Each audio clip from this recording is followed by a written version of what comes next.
आज हम ताले का ऐसा अनोखा यूज देखने वाले हैं जो आज से पहले आपने नहीं देखा होगा और इसे देखने के बाद आप जरूर कहेंगे काश ये हमें पहले पता होता तो हाँ हम इसे जरूर यूज करते। और भी बहुत ही कमाल के हैक मैं आज आपको बताने वाली हूँ जो आपकी लाइफ को बहुत ज्यादा आसान बना देंगे। उन हैक को जानने के बाद आप जरूर कहेंगे काश ये हमें पहले पता होते तो हम इन्हें अपनी लाइफ में जरूर अपनाते और हमारे जो घर और किचन के काम है ना उन्हें आसान बनाते।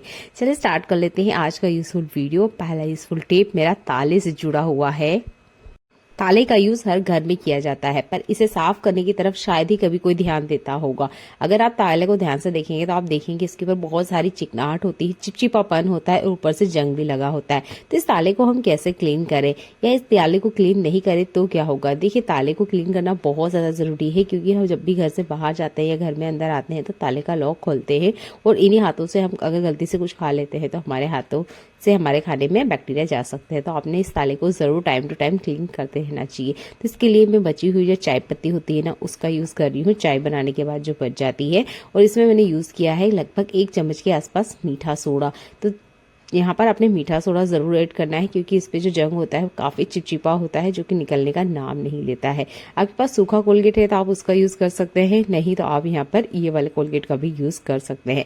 अच्छे से इनको मिक्स कर लेना है। इसके बाद में डायरेक्ट ताले पर बिल्कुल नहीं लगाना है। अगर आप ताले को ध्यान से देखेंगे तो इसमें देखेंगे आप काफी सारे ना होल होते हैं। तो इन होल्स को ना हमने टेप की मदद से इस तरीके से अच्छे से बंद करना है ताकि जो चाय पत्ती है और इसका जो भी लिक्विड हमने बना के रेडी किया है मिश्रण वो इसके अंदर बिल्कुल ना जाए। तो अच्छे चाय पत्ती के इस मिश्रण को ताले पर हमने अच्छे से स्क्रबिंग करनी है। 5 मिनट के लिए इसे छोड़ दीजिए। 5 मिनट बाद फिर से आपने अच्छे से इसको स्क्रब करना है।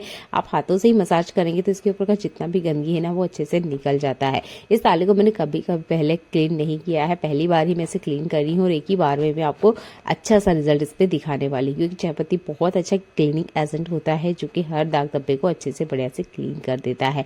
तो है ना इस तरीके से आप इसे अच्छे से क्लीन कर सकते हैं। मैंने अच्छे से बढ़िया से इसको 10 मिनट तक स्क्रब किया है और ये देखिए इसके ऊपर जितना भी जंग वगैरह है ना बहुत बढ़िया से क्लीन हो गया है क्योंकि काफी टाइम से ये बाहर लगा हुआ था गेट पे जिसकी वजह से पानी के दाग इस पर आ चुके थे जो कि निकलने का नाम नहीं ले रहे थे और देखने में बिल्कुल बहुत ज्यादा भद्दा दिख रहा था। और अब देखिए ये ताला बढ़िया से अच्छे से क्लीन हो गया है जैसे कि नया ताला हो।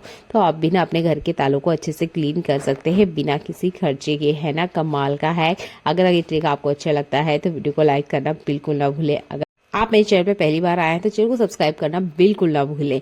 देख लेते हैं आज का अगला यूजफुल हैक जो भी आपकी किचन की समस्याओं को हल करने वाला है। तो हमारे किचन में ना काफी सारी कटलेरी होती है, बहुत सारे स्पून वगैरह चमचे वगैरह ऐसे होते हैं जो डेली लाइफ में यूज नहीं आते। कभी कभार कोई रेसिपी बनती तभी यूज में आते हैं वरना ये ऐसे ही रखे रखे होते हैं। तो क्या होता है इसमें ना बहुत जल्दी से धूल मिट्टी पकड़ लेते हैं। नेक्स्ट टाइम इसे यूज करना हो तो हमें फिर से क्लीन करना होता है क्योंकि किचन में रखे होते हैं। तो आप क्या कर सकते हैं इस तरह के जो भी छोटे मोटे सामान है आपके किचन के उसके लिए आप इस तरह के कंटेनर का यूज कर सकते हैं। अगर आपके किचन में खाली कंटेनर है तो जरूर उसको यूज कीजिए। इस तरीके से आपके जो स्पून वगैरह है चमचे वगैरह है या ऐसे कोई कटोरी प्लेट चम्मच ग्लास वगैरह जो कि एक्स्ट्रा बाहर रखे हुए हैं और जब कोई आता है या आपको बहुत कम यूज में आ रहे हैं तो उन चीजों को हमेशा इस तरह के डिब्बे वगैरह में कवर करके रखें। पॉलिथीन में ना रखें क्योंकि वो देखने में बिल्कुल भद्दे लगते हैं और ये चीजें एकदम ट्रांसपेरेंट होती है। इस तरह के ग्लास वाले कंटेनर अगर आप रखते हैं और देखने में भी आसानी होती है कि कहाँ पर आपने रखा है और जब आप इसे यूज करेंगे तो फिर से क्लीन करने की बिल्कुल जरूरत नहीं पड़ेगी क्योंकि हमने इसे लीड से अच्छे से कवर कर रखा होता है। तो इस तरीके से छोटे छोटे ट्रिक का यूज कीजिए और अपने जो सामान है इनको अच्छे से कवर करके आप रख सकते हैं। यहाँ पर मैं आपको चम्मच करके बता रही हूँ, आप चम्मच के अलावा भी कुछ और रखना चाहते हैं ना तो उन चीजों को भी आप इसमें रख सकते हैं। है ना कमाल का है। तो खाली कंटेनर को कभी वेस्ट समझ के मत रखिए, इस तरीके से उनका यूज कीजिए। इससे आपका किचन बहुत अच्छे से ऑर्गेनाइज रहेगा और टाइम टू टाइम आपको चीजें हाथों में मिलती रहेगी। आपके पास चम्मच वगैरह है तो आप उसे गर्म कर सकते हैं या इस तरह का कोई टूल वगैरह है तो इसे भी आप गर्म कर सकते हैं। मैं आज इसका यूज करके बता रही हूँ गमलों के ऊपर। तो मैंने कुछ प्लांट लिए थे पर इन प्लांट को जब मैं गमलों में ट्रांसफर करने गई तो मैंने देखा कि जो ये गमले हैं इसमें किसी तरह का होल नहीं है। जब हम इस तरीके से होल खुद बनाते हैं तो कभी क्या होता है कभी छोटे हो जाते हैं कभी बड़े हो जाते हैं जिसकी वजह से इसमें पानी ठीक से ट्रांसफर नहीं होता है, यानी कि पानी थोड़ा बहुत ना इसके अंदर रह जाता है जिसकी वजह से पौधे वगैरह होते हैं ना सड़ने गलने लग जाते हैं। तो आपने क्या करना है जितना बड़ा हो सके उतना होल कर लीजिए। अगर नहीं होता है तो ट्रिक मैं आपको बता रही हूँ, इससे आपके जो होल है गमले वगैरह के ये अच्छे से पानी निकालते रहेंगे और किसी तरह की कोई दिक्कत नहीं आएगी। तो यहाँ पर मैंने 2 गमले लिए हैं, होल कर लिए हैं। आपके पास दिवाली के पुराने दिए हैं तो आप उसका यूज कर सकते हैं। मेरे पास एक पुराना मटका था जो फिलहाल में टूट चुका है। इसके जो बचे हुए टुकड़े हैं ना, मैं इसका यूज करके आपको बता रही हूँ। जैसा कि मैंने कहा, आप पुराने दियों का भी यूज कर सकते हैं। तो ये टुकड़े भी ना बहुत अच्छे से काम में आ सकते हैं। अगर सीमेंट वगैरह के छोटे मोटे कोई टुकड़े वगैरह है ना, तो आप उनको यहाँ पर अच्छे से सेट कर दीजिए। इससे क्या होगा, इसके जो होल वगैरह है ना, इसमें पानी या जो मिट्टी है वो इन छेदों को बिल्कुल बंद नहीं करेगी। तो आप इस तरीके से एक लेयर अच्छे से इस पे सेट कर लीजिए। उसके बाद में मिट्टी को इसमें डालिए। इससे है ना, जितना पानी वगैरह है वो अच्छे से होल में से स्टैन हो जाएगा और कभी भी आपके गमले सड़ेंगे गलेंगे बिल्कुल नहीं।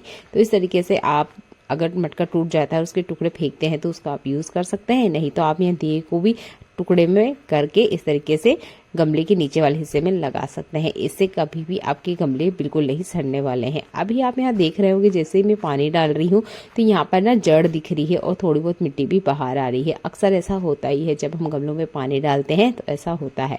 तो यहाँ पर आप यूज कर सकते हैं दीपक का, या इस तरीके से जो बचे हुए मटके के टुकड़े हैं उसका भी यूज कर सकते हैं। तो कभी आप इन्हें फेंकने की बजाय इस तरीके से गमलों में यूज कर सकते हैं। तो जब भी मेरे साथ ऐसा कुछ होता है, या कोई भी चीनी का बर्तन है या कोई भी मिट्टी का बर्तन है जो कि टूट वगैरह जाता है, तो मैं उसे नहीं फेंकती हूँ, इस तरीके से गमले के ऊपर रख देती हूँ। इससे दो फायदे हैं। एक तो पानी अच्छे से गमले के अंदर जाता है, दूसरा गर्मी सीजन आने वाला है तो में डायरेक्ट सनलाइट पौधों को लगती है, जिसकी वजह से बहुत जल्दी इसमें पानी खत्म हो जाता है। इस तरीके से अगर आप मिट्टी के बर्तन जो टूट वगैरह जाते हैं उसको अगर इसमें रख देते हैं तो आप देखेंगे मिट्टी हमेशा नम बनी रहेगी और डायरेक्ट सनलाइट पड़ने की वजह से भी कोई इसी तरह के गमले में कोई दिक्कत नहीं आएगी। तो मेरे पास ये टुकड़े हैं, मैं इसका इस तरीके से यूज करके आपको बता रही हूँ। आपके पास कोई भी मिट्टी का बर्तन है जो कि कभी टूट जाता है या किसी वजह से क्रैक हो जाता है, तो फेंकने से पहले इस ट्रिक का यूज करके देखिएगा। ये गर्मी के सीजन में बहुत ज्यादा यूज आएगा। हमेशा वैसे ये हर सीजन में काम आता है, क्योंकि गमले में हम पानी देते हैं और डायरेक्ट पानी देने की वजह से जड़ों पे पानी लगता है, जिससे भी ये पौधे सूख जाते हैं। तो है ना कमाल का हैक। वीडियो को लाइक जरूर कर दीजिएगा। देख लेते हैं आज का अगला यूजफुल हैक, जो भी आपको बहुत ज्यादा पसंद आने वाला है। ठंड का सीजन आते ही सबसे बड़ी दिक्कत होती है, हमने जो जुराब पहन रखे होते हैं उसमें अगर थोड़ा सा भी पानी लग जाए तो हमें वो जुराब फिर से बदलना होता है, क्योंकि जुराब ठंडे हो जाते हैं, जिसकी वजह से हम इन्हें लॉन्ग टाइम तक नहीं पहन पाते हैं। तो जब भी आपको पानी में जाना है या पानी का कोई थोड़ा बहुत काम पड़ रहा है, तो आप ये जो घर में रखी बेकार पॉलिथीन है इसका यूज कर सकते हैं। इस तरीके से आपने चप्पल वगैरह पहन रखे हैं, जूते या सैंडल जो भी आपने पहन रखा है, उसमें इस पॉलिथीन को इस तरीके से पहन लेंगे। तो इससे क्या होगा, जो हमारे जुराब है वो भी गंदे नहीं होंगे, हमारे जो चप्पल है वो भी गंदे नहीं होंगे। तो मैं बच्चों के पैर पे आपको करके दिखा रही हूँ, क्योंकि बच्चे भी बहुत ज्यादा पानी में भागते हैं। अगर आपके घर पे नल वगैरह आया है, उस टाइम आप इस तरीके से बच्चों के पैर में पहना देंगे ना, तो बच्चे के जूते और बच्चों की जो सॉक्स है बिल्कुल भी गीले नहीं होंगे। तो इस ट्रिक का आप यूज कर सकते हैं विंटर सीजन में, और आपके छोटे मोटे जो काम है ना उनको आप चला सकते हो इन घर की पड़ी हुई बेकार पॉलिथीन की मदद से। अगले यूजफुल हैक में मैं आपको हींग का यूज करके बताने वाली हूँ। आज हम हींग का अलग तरीके से यूज करेंगे। वैसे तो हमारे खाने का स्वाद बढ़ाती है, पर ये बहुत तरीके से हमारी हेल्थ को भी फायदा पहुंचाती है। तो यहाँ मैंने एक स्पून लिया है और उसमें ना थोड़ा सा हम यहाँ पर हींग लेंगे, लगभग चुटकी भर से थोड़ा सा ज्यादा ही हमें हींग चाहिए। थोड़ा सा हम इसमें पानी डालेंगे। आप यहाँ पे चाहे तो गैस की फ्लेम पे इसे गर्म कर सकते हैं, नहीं तो आप दिए की भी मदद ले सकते हैं। बहुत कम फ्लेम पे ना हमने क्या करना है, इसको हल्का सा पकाना है, जिससे कि मैं आपको दिखा रही हूँ। और टूथपिक की मदद से आप इसे हिलाते जाइएगा। जब ये अच्छे से बढ़िया से पक जाएगा तो एक अच्छी सी स्मेल आपको आएगी और आपने गैस बंद कर देना है। अब इस सॉल्यूशन का हम कैसे यूज करेंगे, चलिए देख लेते हैं। आपके घर में भी छोटा बच्चा है, बच्चे के पेट में गैस बनती है, या बच्चे का पेट बहुत ज्यादा कड़क हो रहा है, बच्चा पेट दर्द की शिकायत कर रहा है, तो उसे एक बार ये ट्रिक यूज करके देखिएगा। बच्चे की नाभि में आपने ये सॉल्यूशन लगाना है। आप देखेंगे बच्चे के पेट में अगर गैस वगैरह है तो वो खत्म हो जाएगी और बच्चे का पेट नरम हो जाएगा।